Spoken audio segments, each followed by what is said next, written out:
Bonjour à tous, on commence cette revue de presse en Angleterre où la suite de la saison fait débat. Alors qu'on ne sait pas encore quand va reprendre la Premier League, certaines voix s'élèvent pour arrêter la saison maintenant. C'est le cas de Joe Cole, l'ancien milieu offensif, aujourd'hui consultant pour la télé britannique, qui propose de repartir du début. Une déclaration qui fait la une du Daily Star. Pour la publication, le débat s'intensifie outre-Manche, et cette solution peut s'entendre, même si elle ne mettra pas tout le monde d'accord, loin de là. Notamment Liverpool qui est largement en tête du championnat, avec 25 points d'avance sur son dauphin Manchester City. Un débat qui fait aussi la une du Mirror, qui estime que c'est le moment d'évoquer l'avenir de la Premier League. Cette fois, ce sont des joueurs qui donnent leur point de vue, comme le milieu français d'Everton, Morgan Schneiderlin, qui lui est prêt à jouer jusqu'en août s'il le faut pour terminer la saison.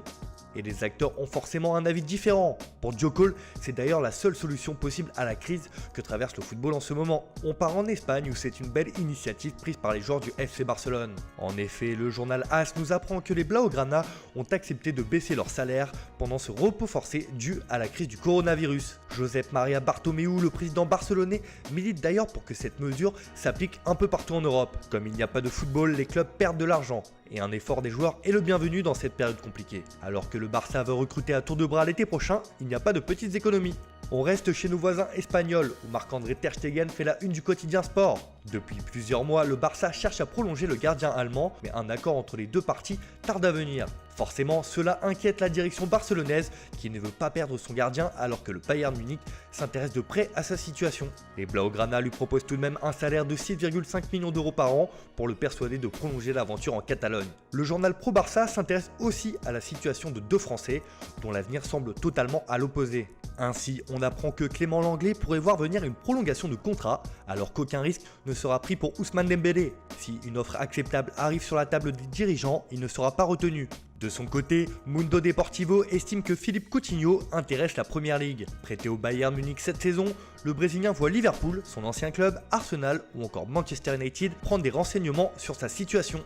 À la une du quotidien, on apprend qu'un certain Nabil Fekir est dans le viseur de l'Atlético de Madrid. Arrivé au Betis l'été dernier, l'ancien lyonnais pourrait vite changer d'air pour rejoindre la capitale. On file en Italie où c'est un joueur du PSG qui est à la une de Tuttosport. Prêté par l'Inter cette saison, Mauro Icardi voit la Juventus lui faire une cour assidue depuis plusieurs mois. Alors que le club de la capitale française dispose d'une option d'achat de 70 millions d'euros, les Rouges et Bleus voudraient en profiter pour échanger un joueur de la vieille dame. Il s'agit de Miralem Pjanic. À la recherche d'un milieu de terrain expérimenté, le PSG verrait d'un bon œil un échange entre les deux joueurs. Mais c'est une information à prendre avec des pincettes, car avec un Edinson Cavani en fin de contrat, se séparer immédiatement de Mauro Icardi serait malvenu. Mais depuis le début de l'année 2020, l'Argentin a perdu sa place de titulaire et pourrait être tenté de faire le forcing pour retourner en Serie A.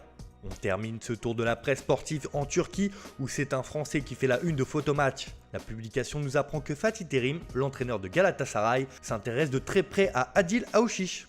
Le coach stambouliote a suivi avec attention les rencontres de Youth League cette saison et aimerait s'attacher les services de celui qu'il considère comme le nouveau Zidane. Régulièrement avec le groupe professionnel du PSG cette saison, Aouchiche n'a pas encore signé de contrat pro avec son club formateur. Alors l'entraîneur de Galatasaray souhaite en profiter et a demandé à ses dirigeants de prévenir le PSG et sa famille de l'intérêt porté. Le joueur qui fêtera bientôt ses 18 ans a plusieurs fois indiqué que sa priorité était de s'inscrire dans la durée au PSG, à moins que Galatasaray ne se montre convaincant. Voilà, c'est tout pour aujourd'hui, merci de votre fidélité, on se retrouve demain pour une nouvelle revue de presse. Prenez soin de vous et restez chez vous pendant ce confinement. Bon courage à tous.